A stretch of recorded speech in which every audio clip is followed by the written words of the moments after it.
Bonjour et bienvenue à une autre prédication de l'Église chrétienne évangélique En Chemin.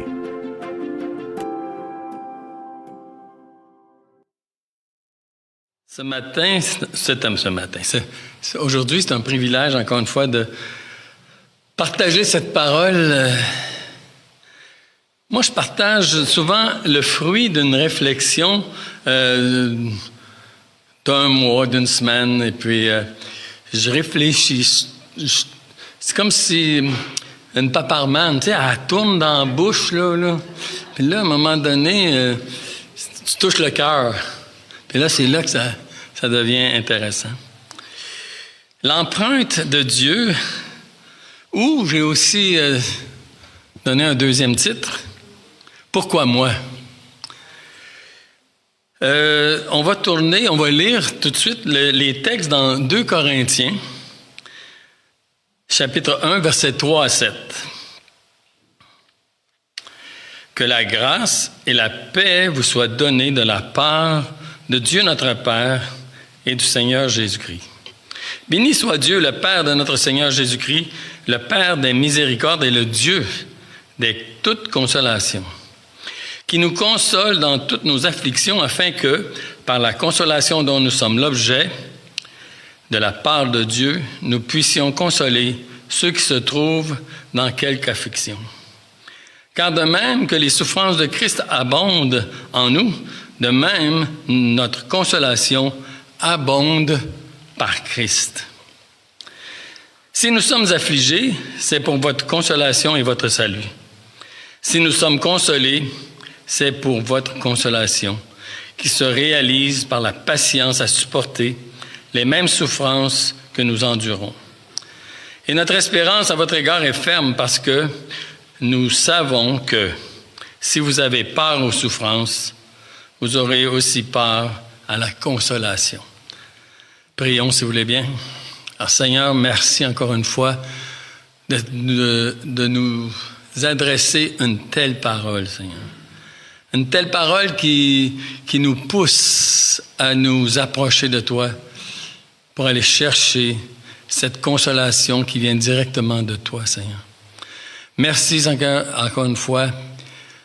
Comme on l'a lu, tu es notre Père. On l'a chanté, tu es notre Père, et c'est tout un privilège. Merci Seigneur, Amen. Donc, la souffrance, c'est la part de tous et chacun. Et on a eu cette semaine des nouvelles assez tristes de notre sœur Diane, dont l'édifice où elle habite a passé au feu. Donc, je crois que c'est comme mon message nous prépare à aller voir Diane et de lui proposer au moins une parole de consolation, si c'est un geste de consolation aussi. Mais je trouvais que, en fin de compte, elle est le sujet parfait pour recevoir une consolation de Dieu. La souffrance, c'est la part de tout être humain. On n'a pas été élevé dans la ouate, on a été élevé au travers de toutes sortes d'obstacles, au travers de toutes sortes de persécutions, d'afflictions, de tristesse, et c'est notre part à chacun de nous. Elles ne disparaîtront jamais. Jamais. Même, je pense que des fois, on dirait qu'elles sont en ligne. Il y en a une qui passe, l'autre apparaît. Donc, il faut y faire face. Elles sont toujours là.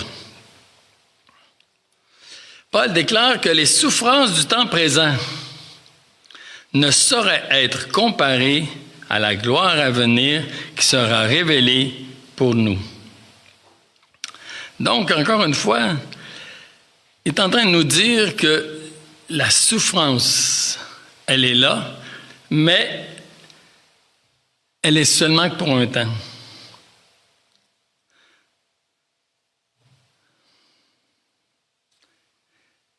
La souffrance parsemée, notre vie est parsemée de toutes sortes de souffrances et de tristesses, et qu'importe le degré de souffrance, on ne peut pas comparer à ce qui vient pour nous dans l'éternité. Notre Père, notre Seigneur, le Père de notre Seigneur, ça m'a touché ça parce que Dieu est le Père de notre Seigneur. Pourtant, notre Seigneur est Dieu. Ça m'a amené à voir vraiment une distinction dans les deux personnes. Les deux personnes sont vraiment distinctes. Dieu est le Père de notre Seigneur Jésus-Christ. Et Jésus-Christ n'est pas le Père de Dieu. Ça m'a amené à me poser des questions sur la Trinité. Mais ça, c'est un autre message, une autre méditation.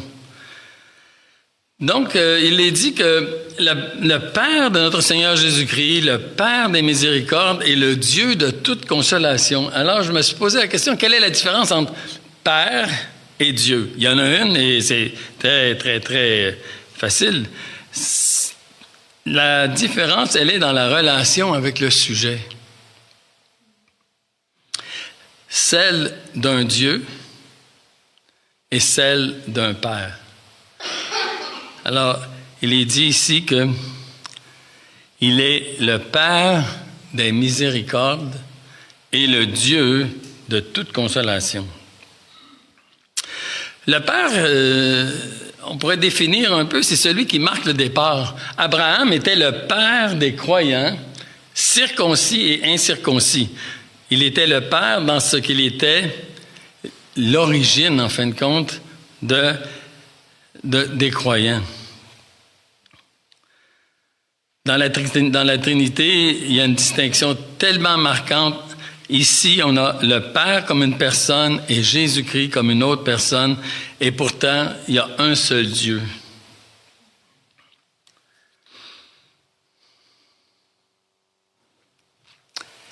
La relation entre le Père et le Fils, elle est très spéciale, car nul n'a connu le Père si ce n'est le Fils. Et le Fils nous l'a fait connaître. Donc, ça nous amène à vraiment saisir que lorsqu'on lit ces paroles-là, il est le Père de Jésus-Christ. Il est notre Père et il est le Père de toute miséricorde. Ça nous amène dans une réflexion, en tout cas, ça m'a amené à moi dans une réflexion que Dieu est à l'origine. Il est l'origine. On a été engendrés, nous. Jésus-Christ a été engendré en tant que Fils de Dieu. Et maintenant, la miséricorde, elle est là, elle a pour origine Dieu dans toute sa bonté. Le Père de toute miséricorde et de toute consolation. La consolation dont nous faisons l'objet, c'est une marque divine de ce que nous recevons lors d'une épreuve ou d'une affliction. Lorsque Dieu nous touche pour nous consoler, on va voir tantôt, c'est comme s'il laisse sur nous une empreinte. Il laisse sur nous une empreinte et chacun de nous, nous recevons de Dieu une grâce et paix que nous devrions aussi communiquer aux autres. Dans le texte qu'on a lu, si on va au verset 4, afin que par la consolation dont nous sommes l'objet de la part de Dieu, nous puissions aussi consoler ceux qui se trouvent dans quelque affliction. Donc, Paul avait besoin d'être consolé et si on regarde le verset 8 et 9, on voit exactement de quoi il avait besoin d'être consolé. Verset 8 et verset 9 nous dit « Nous ne voulons pas, frères, en effet, que vous ignoriez, au sujet des afflictions qui nous sont survenues en Asie, que nous avons été excessivement accablés, au-delà de nos forces, de telle sorte que nous désespérions même de conserver la vie. nous regardions comme certains notre arrêt de mort, afin de ne pas placer notre confiance en nous-mêmes, mais de la placer en Dieu qui ressuscite les morts. Là, on voit que Paul avait vécu une situation tellement dramatique qu'il se voyait même mort. Imaginez-vous, là, vous êtes condamné à mort. On a besoin d'être consolé, on a besoin d'une parole qui va nous relever quand ces événements-là arrivent. Paul dit aussi plus loin que est souvent mis en danger, au chapitre 11, verset 23, pas besoin il ne sera pas à l'écran, là. Souvent en danger de mort, 5 fois j'ai reçu des Juifs 40 coups moins 1, 3 fois j'ai été battu de verge, 1 fois j'ai été lapidé, 3 fois j'ai fait naufrage, j'ai passé 1 jour, 1 nuit dans l'abîme, fréquemment en voyage, j'ai été en péril sur les fleuves, en péril par des brigands, en péril de la part de ceux de ma nation, en péril de la part des païens, en péril dans les villes, en péril dans les déserts, en péril sur la mer, en péril parmi les faux frères. Paul avait été consolé par Dieu et c'est pour ça qu'il dit que la consolation qu'il a reçue, c'est exactement pour être capable maintenant de consoler, de vous consoler, de consoler ceux qui ont besoin d'être consolés, ceux qui sont dans l'affliction et la tristesse. Quand est-ce la dernière fois qu'on a vécu une situation dans laquelle on était vraiment accablé dans la tristesse, dans l'affliction? Comme je parlais de notre sœur Diane, qui, elle, est en train de traverser un drame dans sa vie, de tout perdre. Elle a besoin de consolation. Elle a besoin d'une touche de Dieu. Donc, dans nos légères afflictions que nous traversons, nous bénéficions de la grande bonté de Dieu et c'est certain que nous allons bénéficier de la grande consolation de Dieu. Dieu est fidèle et premièrement à sa parole et ensuite envers nous les élus selon ce qu'il nous déclare.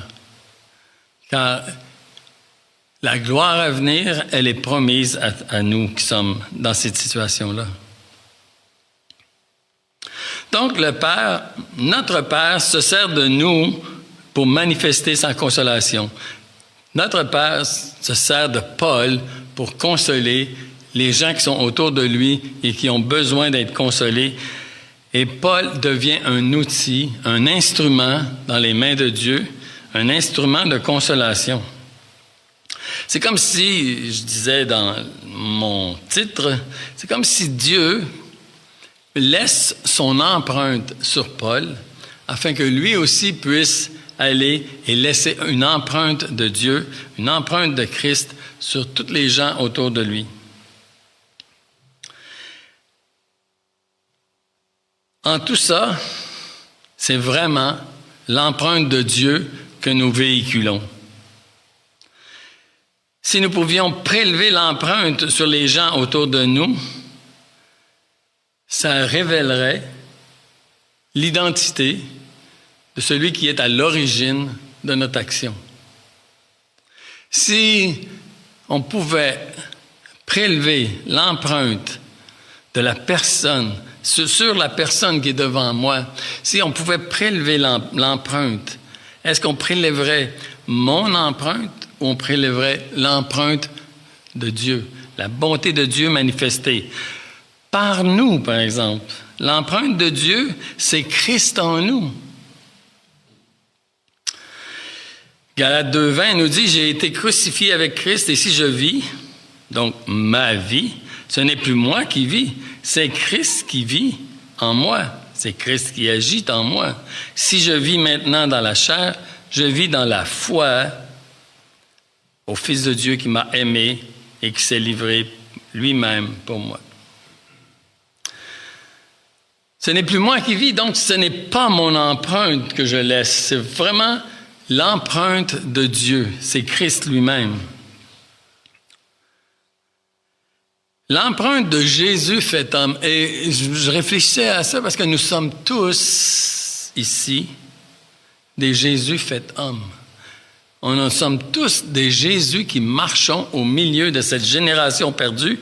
Nous sommes tous des Jésus faits hommes. Et nous sommes en train de répandre l'empreinte de Dieu tout autour de nous. Jésus fait homme, marchant au milieu des hommes, et donc nous sommes nous-mêmes l'expression du Fils de Dieu, fait homme en 2024. C'est ce que nous sommes. Il est le Père des miséricordes et le Dieu de toute consolation. Par la consolation dont nous sommes l'objet de la part de Dieu, nous puissions consoler ceux qui se trouvent dans quelque affliction. Christ en moi voit la souffrance de l'autre et ce devrait être Christ qui console l'autre. Ce n'est plus moi qui vis, c'est Christ qui vit en moi. Je réponds à la tristesse de l'autre par une consolation dont j'ai été l'objet. Nous sommes tous les membres du corps de Christ. Nous sommes tous un doigt même de Dieu. Et nous pouvons laisser son empreinte partout où nous sommes. Son empreinte peut être une parole, un geste, un sourire, une larme de compassion, un silence même parfois. Ces choses-là, ça laisse une empreinte de celui qui vit en nous, Christ. Ce n'est plus moi qui vis, c'est Christ qui vit en moi. Verset 6 du texte dont on l'a lu, nous sommes affligés. Si nous sommes affligés, c'est pour votre consolation et pour votre salut. Et si nous sommes consolés, c'est pour votre consolation qui se réalise par la patience à supporter les mêmes souffrances que nous endurons. Donc, nous ne sommes pas les seuls à être exposés à tous ces tourments, à toutes ces épreuves. Tous, nous passons par cette voie pour pouvoir connaître la consolation. Vous savez, on pourrait se poser la question, pourquoi moi? Pourquoi moi? Diane pourrait poser la question, mais pourquoi moi? Pourquoi ça m'arrive? Pourquoi moi? Paul, lui, a souvent eu besoin d'être consolé et on retrouve dans les épîtres des fois des textes qui nous disent « Mais Dieu qui console ceux qui sont abattus nous a consolés par l'arrivée de Tite. » Donc, Dieu a manifesté sa consolation par l'arrivée d'un frère. Dans 1 Thessaloniciens 3, on nous dit aussi que il a été consolé par Timothée qui a apporté des bonnes nouvelles de l'Église. Donc, cette parole de consolation dont nous sommes l'objet ne retourne pas à Dieu sans avoir au préalable consolé celui qui en a besoin. Car de même que les souffrances de Christ abondent en nous, de même notre consolation abonde par Christ. Ça me fait penser un peu au verset qui dit « Là où le péché abonde, la grâce surabonde. Là où la tristesse abonde, la consolation surabonde. » Dieu, il est fidèle. Dieu, il est fidèle pour nous ne jamais nous laisser aller. Si je suis dans la tristesse, si je suis dans l'oppression, si je suis dans l'épreuve, il y a une raison à ça. C'est l'école de Christ, en fin de compte. C'est l'école qui nous apprend à vivre les uns avec les autres, à manifester la vie de Christ chez l'autre. Donc, Le message ce matin, je voudrais l'étirer et l'amener plus loin, ce principe-là, en fin de compte. Ce principe qu'on peut aussi appliquer à d'autres aspects dans notre relation avec Dieu.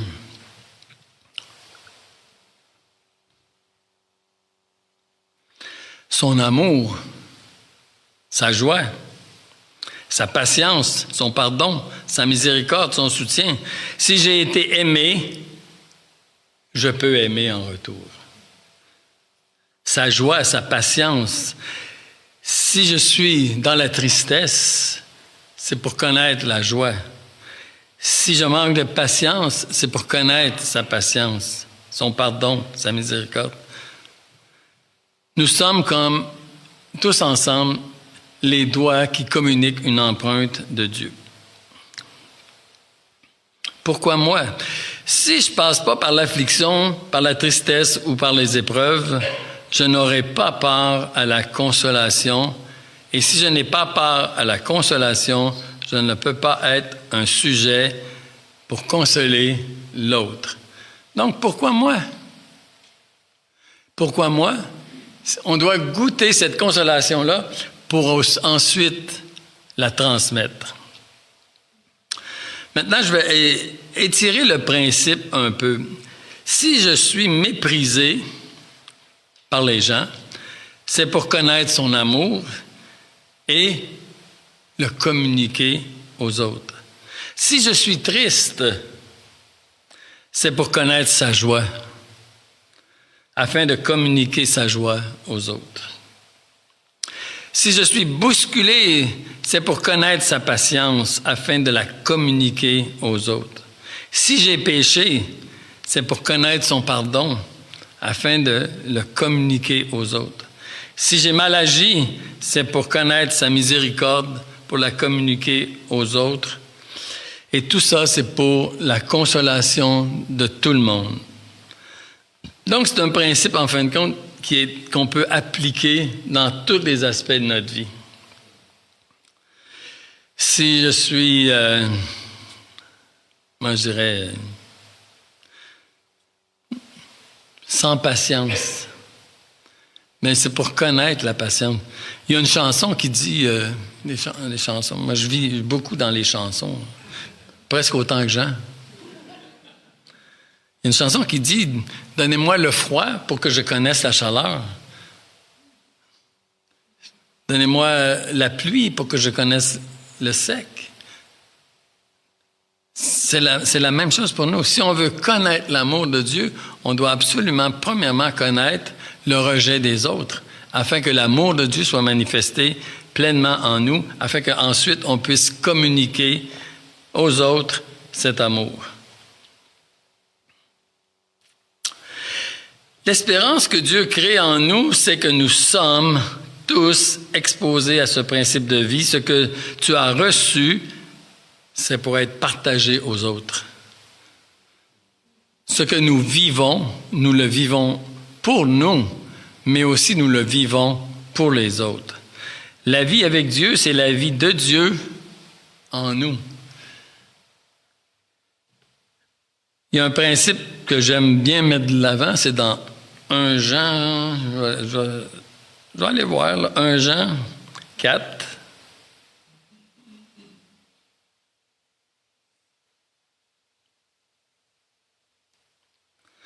« 1 Jean 4, 20. Si quelqu'un dit « j'aime Dieu » et qu'il haïsse son frère, c'est un menteur, car celui qui n'aime pas son frère qu'il voit, comment peut-il aimer Dieu qu'il ne voit pas? C'est un principe semblable un peu. C'est comment tu peux dire que tu es compatissant pour que tu es en relation avec Dieu si tu n'es pas capable d'être en relation avec un frère que tu vois? C'est un principe qu'on peut élaborer sur plusieurs aspects de nos vies. En fin de compte, la vraie mesure pour mesurer ma relation avec Dieu, c'est ma relation avec vous. Ah, moi, j'aime Dieu, mais hey, lui, je ne peux pas le sentir. Oh, arrête de rire, toi. Moi, j'aime Dieu. Ah, tu sais, oh Seigneur, je te loue de ce que je ne suis pas comme elle. Je suis un homme. Je ne suis pas une femme. Oh! Non. Mais aimer Dieu, c'est aimer l'autre. Aimer Dieu, c'est aimer son prochain. Servir Dieu, c'est servir l'autre. Servir Dieu, c'est servir son prochain. Être consolé de Dieu, par Dieu, c'est de consoler l'autre aussi.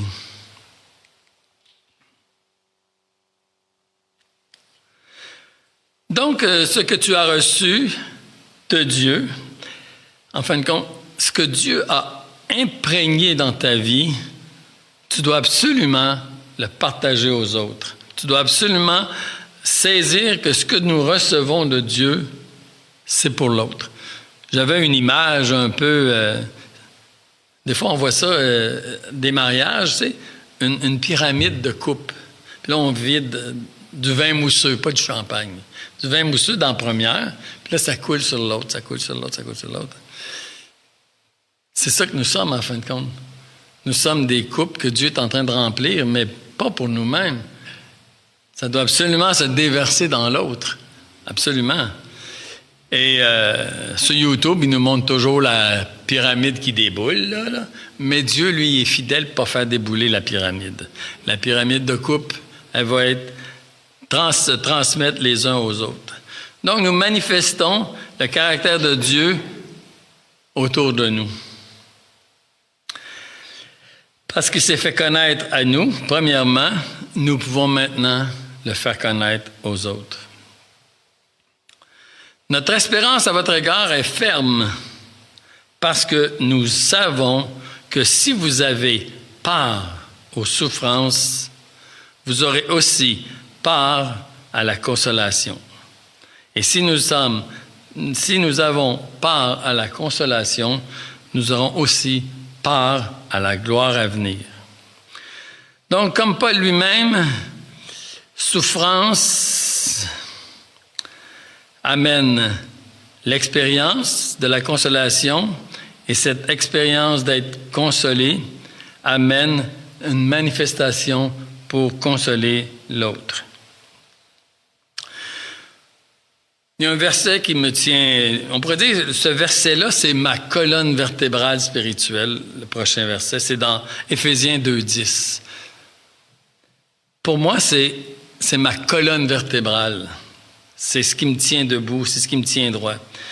Car nous sommes son ouvrage. Et si nous sommes son ouvrage, nous lui appartenons. Si nous lui appartenons, eh bien, c'est pour que nous puissions le manifester. Nous sommes son ouvrage ayant été créé en Jésus-Christ pour manifester cette consolation pour de bonnes œuvres que Dieu a préparées d'avance afin que nous communiquions cette consolation aux autres, afin que nous les pratiquions. Mon message ce matin s'adresse à chacun de nous ici pour saisir que nous sommes tous connectés les uns aux autres. Moi, c'est un autre principe, je l'appelle comme ça, là. C'est que je ne peux pas sauver le monde entier. Je ne peux pas être édifiant pour le monde entier. Mais j'ai demandé au Seigneur d'être édifiant pour tous ceux qui rentrent dans le 20 pieds autour de moi. Tous ceux qui sont à 20 pieds autour de moi, là, je les vois. Je les vois. Et j'ai appris aussi à voir Christ en vous. Si vous êtes dans 25 pieds, je vous vois moins. Mais à 20 pieds, je vous vois. Je vois Christ en vous. Donc, si on peut juste saisir ce matin que ce que nous sommes en train de vivre, on le vit pour nous. On le vit premièrement pour avoir cette relation avec Dieu et le connaître, mais aussi pour le faire connaître aux gens qui sont autour de nous. Un beau petit bébé. Mais c'est vraiment une bénédiction de voir que Dieu se sert de nous. Dieu se sert de nous. Et il faut être conscient de ça. Il faut être conscient que nous sommes son œuvre. Continuellement. Il est continuellement en train de créer en nous quelque chose. Ayant été créé en Jésus-Christ pour les bonnes œuvres. Donc, ce matin, en conclusion, je pourrais juste dire que j'ai plus rien à lire, là. Juste dire que ce matin, si on peut juste saisir que ce que nous le vivons avec Dieu et nous le vivons aussi pour le corps de Christ. Les frères, les sœurs. Un jour, Dieu va nous demander de manifester cette compassion que nous avons reçue de lui. Il va nous demander de manifester cet amour que nous avons reçu de lui. Il va nous demander de manifester ce pardon qu'on a reçu de lui. Il va nous demander de manifester Christ qui s'est donné pour nous. Maintenant, on a à se donner pour l'autre. Donc, dans toute cette démarche-là, il faut juste saisir qu'on n'est pas seul. On pourrait dire on est trois. Christ, nous, les autres. Et tout ça, c'est dans un seul, dans une unité. Dans une unité très serrée. Ce que nous recevons de Dieu, l'autre, automatiquement, devrait en bénéficier, afin que lui aussi, maintenant, ce qu'il reçoit de Dieu, puisse le partager. Donc, nous sommes une réaction en chaîne de l'amour de Dieu, de la compassion de Dieu, de la consolation de Dieu, qui a pour origine le Père de consolation et qui se manifeste tout autour de nous. Donc, si vous voulez bien, on va rendre grâce et puis on va passer à la louange. Merci Seigneur pour cette parole de consolation. Elle s'adresse avec des mots particuliers pour chacun de nous. On lit consolation, mais comme on disait tantôt, pour un, c'est une parole précise. Pour un autre, c'est un geste. Pour un autre, c'est un sourire. Pour un autre, c'est un silence. Chacun de nous recevons de Dieu toutes ces choses pour les manifester aux autres. Alors Seigneur, merci encore une fois pour ta parole qui est une nourriture pour chacun de nous. En ton nom précieux, Seigneur Jésus. Amen. Merci.